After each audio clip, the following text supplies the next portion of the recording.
Good afternoon, friends. I wish all of you are fine and okay.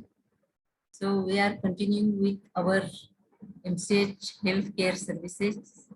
In this particular slides or particular session, I am going to speak about the child health problems. Overall synopsis. It's a huge subject, but I'm just going to try to put it in a very comprehensive manner, in a very compact way. You have to read it carefully and expand on that particular knowledge. So, first and the foremost, few things which you must know when it comes towards the childhood. What is that? First, immediately after the birth, which you have to notice and must notice, low birth weight. Then comes malnutrition of the child. Third is infectious and parasitic diseases among the children. Fourth is accidents and the poisoning among the children.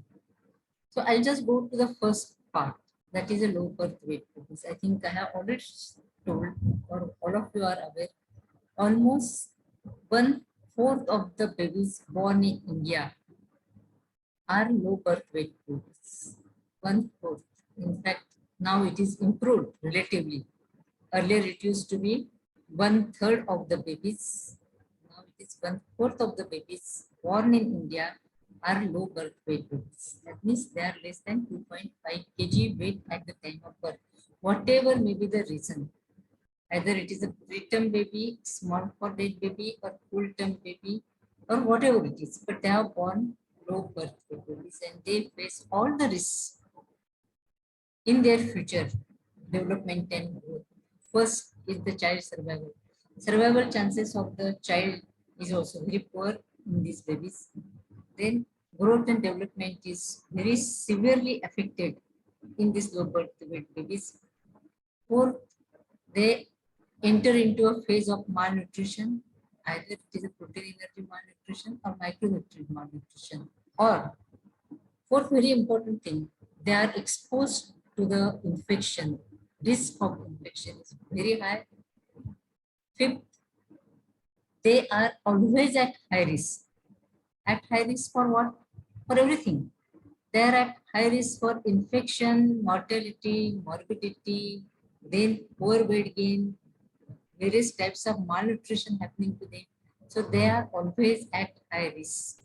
So remember, low birth weight baby, though at the time of birth looks very tiny and we just take it lightly, yes, the child is born small. But that small child which is born is facing lot of problems in the later part of the child development. How many children survive the first birthday? Infant, which is going to see the first birthday, itself is a big question mark. Child seeing the first birthday is a big miracle for a child which is born premature or the low birth weight. Child reaching fifth birthday is itself is again a miracle. So remember, don't take these things very lightly. These are a very prominent signs to look into and to take care of. Immediately after the low birth weight babies will come to the malnutrition. That is a continuation of first factor. What happens when I say malnutrition means what? Many questions.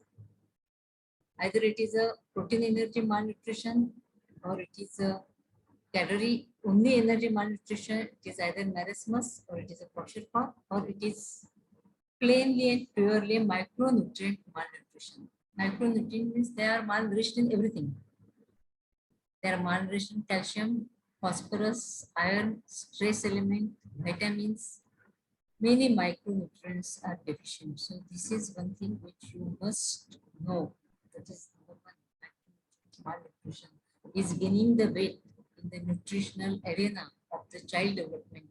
All the time, all these years, even when I was a student, we were only talking about protein energy malnutrition and calorie malnutrition, marasmic portion. We were not giving so much attention about the macronutrients, but now it is a worldwide recognized fact that micronutrient malnutrition is leading to many infectious, many parasitic diseases. So it's very, very important. So how to deal with it? We are going to discuss about that in the later some slides. But remember, what are the types of nutritional deficiencies you must know right now.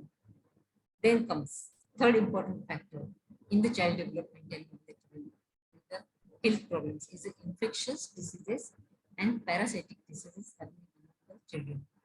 I already told you, malnourished child, low birth weight child is at risk of developing various infections. It's a triad, like the epidemiological triad: infection, malnourishment, poor health. Infection, malnourishment, poor health. So this is continuous, that triad. The child just don't get out of this triad or this bad circle. That circle the child has to come out. Then only child can have a normal, healthy life. So infectious diseases. Though child gets cured from the infectious disease, still his health condition is not good. He is not fit. Again, he is exposed to some other infection.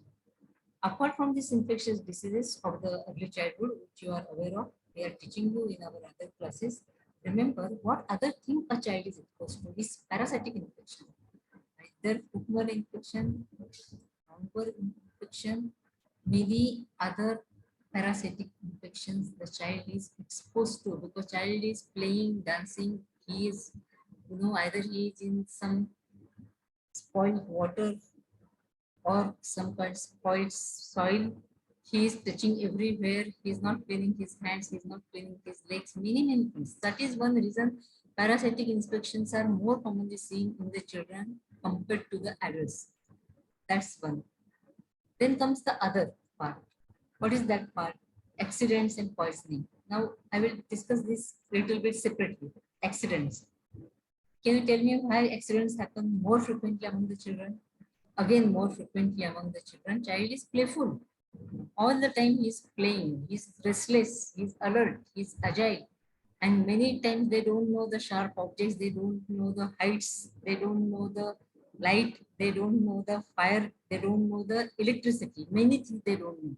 And they keep touching everywhere and they keep putting their hands everywhere. That is making them very prone to many accidents happening in the childhood. Many times you find mother is all the time doing she's like a nanny, or you have to hire some lady to take care of child. Why we keep the children in the daycare centers? We want somebody to monitor the child, what child is doing, because he doesn't know, he's innocent and he's doing any kind of activity. So they are prone to the accidents. Then when accidents happen, child cannot even complain. They don't even know what has happened to them. Another thing which is very commonly seen is poisoning. How the poisoning happens? As I said, they will eat something, they will drink something, they will do something which can lead to poisoning by their own activities. Adults know what they should eat, what they should not eat, but children many times don't know what they should eat, what they should not eat, and that is one of the cause for the poisoning among the children. Remember this. Behavioral problems. Now we'll come to the other part. Now earlier we were discussing only about the parts related to the health.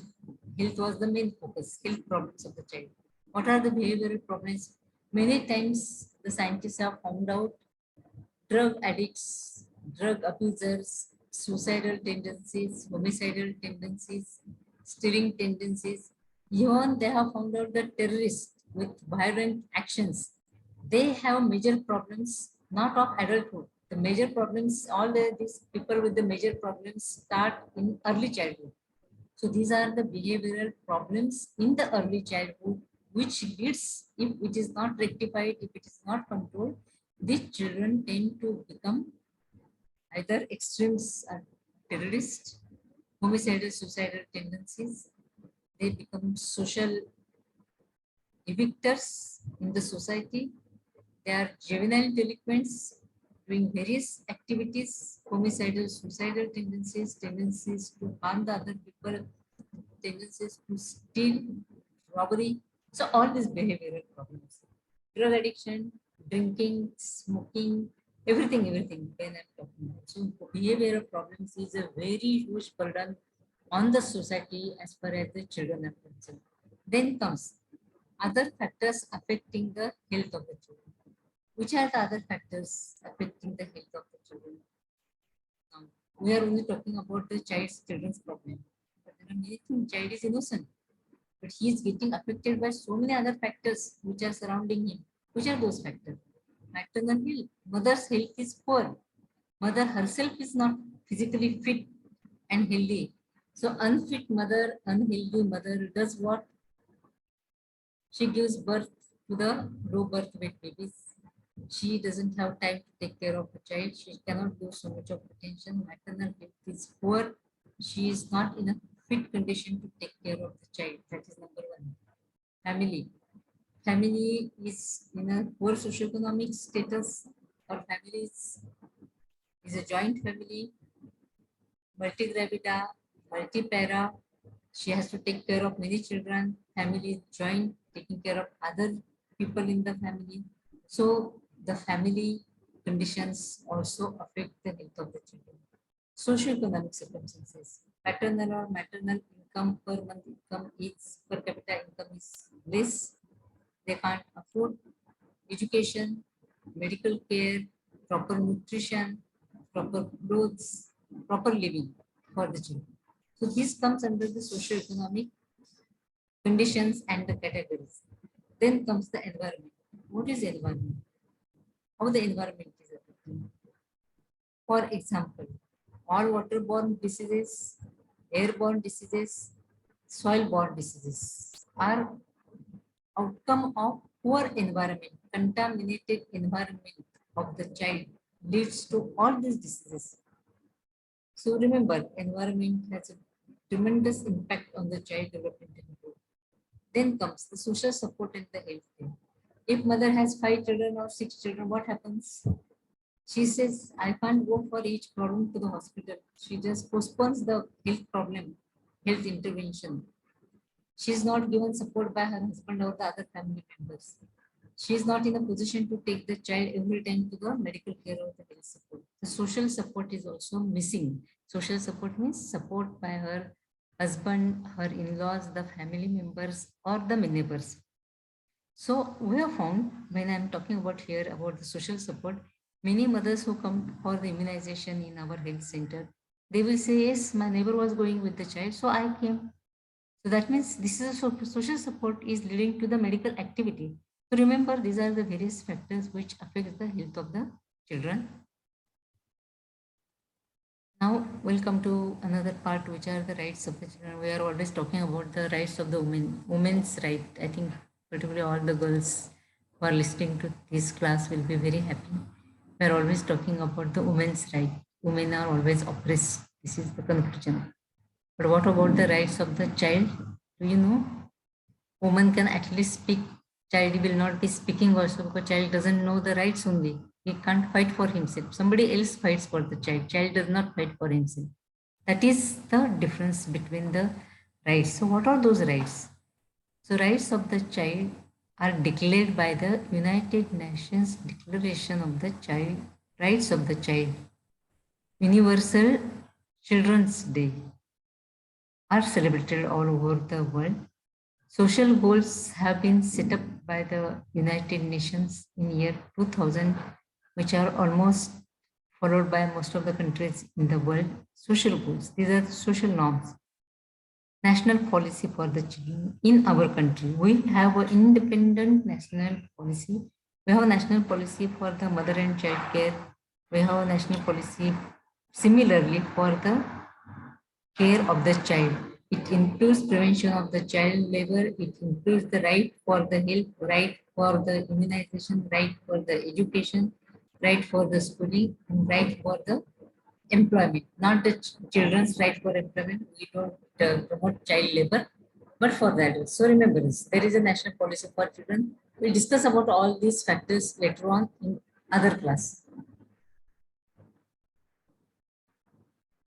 Review of existing policies and the legislations.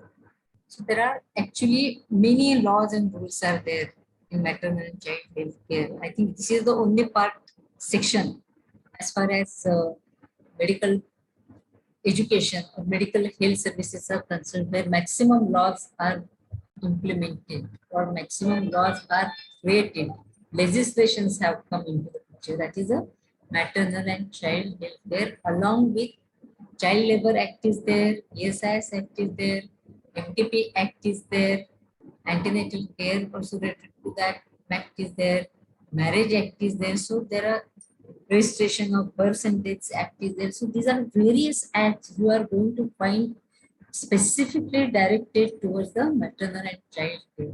Remember this, there are various legislations which we will discuss. Then the delivering of the MCS services. How you are going to deliver the healthcare services? There are many components. What are those components? It's not independently happening, it is happening. This how it is happening. This okay, it is happening. First part is maternal health, then family planning. Child health, school health, handicapped children, care of the children in the special settings such as daycare centers. Remember, now this insect care all the time we are talking about various problems, how to solve them, how to resolve them. So we have actually divided those problems into different divisions. So how we have done, because once we divide it into different divisions, subtitles, we know how to manage it. So first division is where maternal health, only taking care of mother's health. Then comes what? Mother is in reproductive age group, taking care of family planning and family welfare measures for the mother in the reproductive age group. That is, second is family planning. Third is what? The mother has given birth to a child. So children's health, child health is a third area. What is fourth area? Now child is born, child is growing. He has become 5-year-old, 6-year-old. Now he is walking to the doors of the school. So now comes the school health. Then comes what?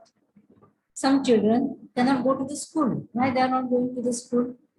Not because they are poor or they are weak. They are handicapped. Either they are physically handicapped, they are mentally handicapped, or they are handicapped in what we call it as a differently abled children. Not handicapped children right now, differently abled children.